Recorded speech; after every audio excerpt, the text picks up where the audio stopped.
በአምላክና በወይዘሮ ይፍቱስራ መካከል ምን ተፈጠረ? ይፍቱስራ እንግዲህ በህልሟ በአምላክ በቢላዋ ወግቶ ሲጎዳት አይታለች። እንግዲህ ይህንን ነገር የተመለከተችው ህብስትን በትራስ አፍና ልትገላት ስትል በአምላክ ደርሶ እንግዲህ ሲጎዳት ተመልክታለች። ነገር ግን ከህልሟ ስትነቃ በጣም ነበር እየደነገጠችው። ህብስት ላይ ያሴረችው ሴራ ሁሉ አሁን ላይ እየከሸፈባት ይገኛል። ይፍቱስራ ይህንን ነገር ስታውቅ በጣም ተናዳና ተበሳይታ ነበረ።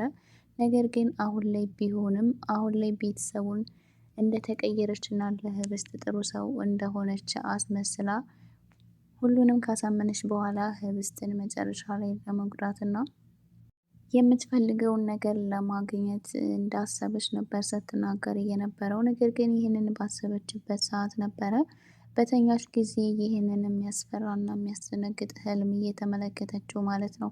እንግዲህ በአምላክ ለህብስት ወይ ፍቅሩን አልገለጸላት ወይ መቅናቱን አላቆመ።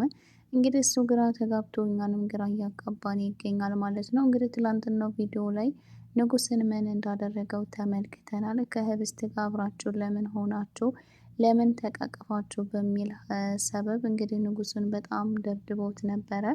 በአምላክ እንግዲህ ይህንን ነገር ሲያደርግ እየተመለከተው አብነትም እንዴት እንደዚህ ታደርጋለህ አብዳል እንዴ በማለት በአምላክን በጥፊ መቶታል ማለት ነው። እንግዲህ በአምላክ በሰዓቱ ስሜቱን መቆጣጠር ስላቃተው ንጉስን በጣም ጎቶታል። አሁን ላይ ህብስትን እንደሚወዳት እርግጥ ሆኖ ሳለ ነገር ግን ይህንን ስሜቱን አውጥቶ ለመናገር ፈቃደኛ አልነበረም። እንኳን ለሌላ ሰው ሊናገር ይቅርና ለራሱ እንኳን ደጋግሞ አያስብም ይሄንን ነገር ማለት ነው። እንግዲህ ህብስት ጠፍታ በነበረችበት ሰዓት ምን አለ ፍቅሬን ገልጬላት ቢሆን ለዚህ ሁሉ ነገር የዳረኳት እኔ ነኝ እያለ ራሱን በጸጸት አለንጋ ሲገርፍ ተመልክተናል። አሁን ላይ ግን ህብስት ተመልሳ በመጣችበት ጊዜ እንኳን አይደለም ፍቅሩን ሊገልጽላት በጥሩ መንገድ እንኳን እየተነጋገሩ እንዳልሆነ ተመልክተናል። በአምላክ እንግዲህ አሁን ላይ ግራ ተጋብቶ እኛንም ግራ እያጋባን ነው። ለህብስት ፍቅሩን መግለጽ አለበት የምትሉ ቪዲዮውን ላይክ እያደረጋችሁ ቤተሰብ ሆኖ ቻናሉንም ሰብስክራይብ ያላደረጋችሁ ሰብስክራይብ አድርጉ። እንግዲህ በአምላክ በህብስት ጉዳይ ምንም አይነት ነገር ታግሶና ተቋቁሞ ማለፍ እንደማይችል ተመልክተናል። እንግዲህ በስሜት ተነሳስቶ ንጉሱን እንዴት አድርገው እንደደበደበው አይተናል ማለት ነው። እንግዲህ ህብስት በአምላክ እንደምትፈልገው አይነት ሰው ስላልሆነላት እና ሁልጊዜ ሊነግራት የሚፈልገው ነገር እንዳለ እየተናገረ ነገር ግን እሷ ደግሞ ይህንን ቃል አውጥቶ ሲናገር ለመስማት በጣም እየጓጓች ነበረ። ሁልጊዜ የምትጠብቀው ማለት ነው። እንግዲህ በአምላክ ያንን ቃል ከአንደበቱ አውጥቶ ለህብስት ሊናገራላት አልፈለገም ማለት ነው። ይህንን ነገር ለማድረግ ያልፈለገበት የራሱ ምክንያት ቢኖረውም ነገር ግን በዚህ ጉዳይ ህብስት በጣም እየተጎዳችና ልቧ እየተሰበረ እንደሆነ ተመልክተናል። እንግዲህ ምናልባት በአምላክ ፍቅሩን ቢገልጽላት ምናልባት ህብስት ራሷን መከላከል የምትችልና የምትኖርለት ተስፋ ስለሚኖራት ራሷን ለመጠበቅ ትልቅ ተስፋ ሊኖራት ይችል ነበረ ማለት ነው። ራሷንም ለመቀየር ሊረዳት ይችል ነበረ። ነገር ግን በአምላክ ይህንን ነገር ማድረግ አልፈለገም። እንግዲህ በትላንትናው ቪዲዮ ላይ ከህብስት ጋር አብረው ሆና ይፍቱስራ ተመልክታ ነበረ። ነገር ግን በአምላክ እንደሚወዳትና ከህብስት ፍቅር እንደያዘው ይፍቱስራ ለበአምላክ እየነገረችው ነበረ ማለት ነው። ይህንን ነገር ማወቋ ለእነሱ ትልቅ አደጋ ስለሆነ ወዲያውኑ ሄዳ ንጉሱን ይቅርታ ጠይቀዋለሁ በማለት ወደዛ ነበር ህብስትን ይዟት የሄደው። እንግዲህ በአምላክ ይዟት የሄደበት ምክንያት ከንጉሱ ጋር እንድትሆንና እሷን ከሱ እንድትርቅ ለማድረግ ቢሆንም ነገር ግን እዛ ከደረሰ በኋላ ይህንን ነገር የማድረግ አቅሙን ስላላገኘው እንዲሁም ንጉሱና ህብስት ሲቀራረቡ በጣም እየተናደደ ነበረ። ይፍቱስራ አሁን ላይ እውነትን ስላወቀች እና በአምላክ ህብስትን እንደሚወዳት ስለተረዳች ይሄ ትልቅ አደጋ ነው ማወቅ የለባትም በማለት እንግዲህ በአምላክ ሲያስብ ነበረ ማለት ነው። በንጉሱና በአምላክ መካከል በተፈጠረው ነገር አብነትም በአምላክ በጣም አዝኖበት ነበረ። እንዴት እንደዚህ ታደርጋለህ እያለው ነበረ ሲናደድበት የነበረው።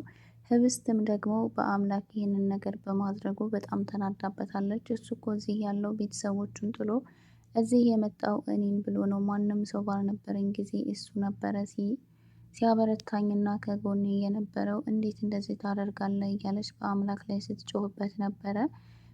በአምላክም እንግዲህ በህብስት ሁኔታና ንግግር በጣም እየተናደደ ነበረ ማለት ነው። አሁን ላይ ግን በአምላክ በስተመጨረሻ ለአብነት ህብስትን እንደሚወዳት ተናግሯል። ይሄ እንግዲህ ለአብነት በጣም የሚያስገርምና ትልቅ ደስታ ስለሆነለት በጣም ደስ ብሎት ነበረ። ነገር ግን ይሄ እንደዚህ ደስ ያለበት ምክንያት እንግዲህ በአምላክ ህብስትን እንደሚወዳት ለማንም ሰው አልተናገረም። ለራሱ እንኳን ደግሞ የማያስበው ሀሳብ ነበረ። እንግዲህ አብነት በአምላክ ይህንን ነገር ማመኑና ህብስትን እንደሚወዳት መናገሩ ቃሉን ከአንደበቱ መውጣቱ በጣም አስገርሞትና ደስተኛ እንዲሆን አድርጎት ነበረ። ቀስ በቀስ ደግሞ ለእሷ ይህንን ፍቅር ትገልጽላታለህ እያለው ነበረ ማለት ነው። እንግዲህ በአምላክ በተደጋጋሚ ለአብነት ህብስትን እንደሚወዳት እየነገረው ነበረ። እኔ ወድጃታለሁኝ ከማንም ሰው ጋር ስትሆን ማየት አልፈልግም እያለ ለአብነት እየነገረው ነበረ። አብነትም እንግዲህ ህብስትን እንደሚወዳት ተቀድሞም ቢያውቅም ነገር ግን በአምላክ ይህንን ነገር ማሰብም አይፈልግም ነበረ። በአምላክ እንግዲህ ፍቅር እንደያዘው አብነት በተደጋጋሚ ሲነግረው እኔ እንደዚህ አይነት ነገር አላውቅም የምን ፍቅር ነው እያለ ነበር ሲል የነበረው። በስተመጨረሻ ግን ፍቅሩን አምኖ ተቀብሏል ማለት ነው።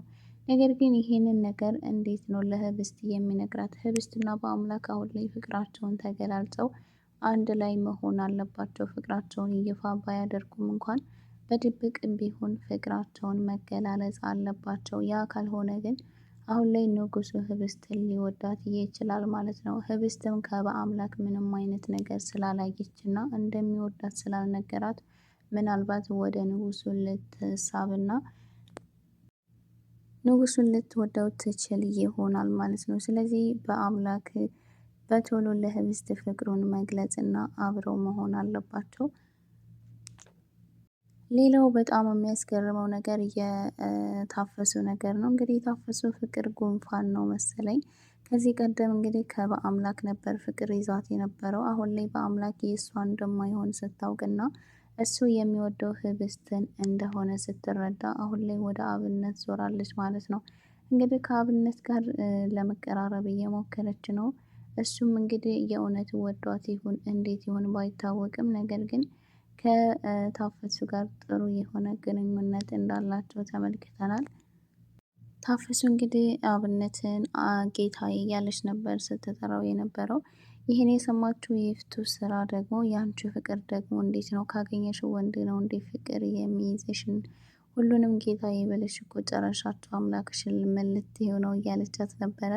የእውነትም ያስብላል ማለት ነው። የታፈሱ ነገር በጣም የሚያስቅ እና የሚያስገርም ነገር ነው። ነገር ግን በአብነት ጋር አብረው ቢሆኑ በጣም ደስ ይላሉ። ታፈሱን በዚህ ልክ ተቀይራ ለህብስት ማገዟና ከህብስት ጎን መሆኗ ትልቅ ደስ የሚል ነገር ነው። ህብስት እንግዲህ ከዚህ ሁሉ ፈተና መካከል እያመለጠችና እየወጣች ምንም ነገር ባለመሆኗ በጣም ደስ ይለናል። እንግዲህ በአምላክ ረዳትነት እንግዲህ ሁሉም ሰው ከጎኗ በመሆናቸው ከብዙ ወጥመድና ከብዙ ነገሮች ማምለጥና መትረፍ ችላለች ማለት ነው። እንግዲህ በቀደም የተፈጠረውን ነገር ተመልክተናል። ይፍቱ ስራ ህብስት በጨለማ ከቤት እንድትወጣ ካደረገች በኋላ የራሷን ስራ ለመስራት ይሞክራ ነበረ። ይህ ነገር ባለመሳካቱ ይፍቱ ስራ በጣም ስትበሳጭና ስትናደድ አይተናል። አሁንም ቢሆን ይፍቱ ስራ ህብስት ላይ የሆነ ነገር ማድረጓ የማይቀር ነገር ነው። ስለዚህ ህብስት ነቃ ብላ ራሷን መጠበቅ የምትችል አይነት ሴት መሆን አለባት። ውድ የህብስት ድራማ ተከታታዮች ለዚህ ቻናል አዲስ የሆናችሁ ላይክ፣ ሰብስክራይብ በማድረግ ቤተሰብ ሆኑ። ቤተሰብ የሆናችሁ ከልብ እናመሰግናለን። በቀጣይ ቪዲዮ እስከምንገናኝ ሰላማችሁ ይብዛልኝ።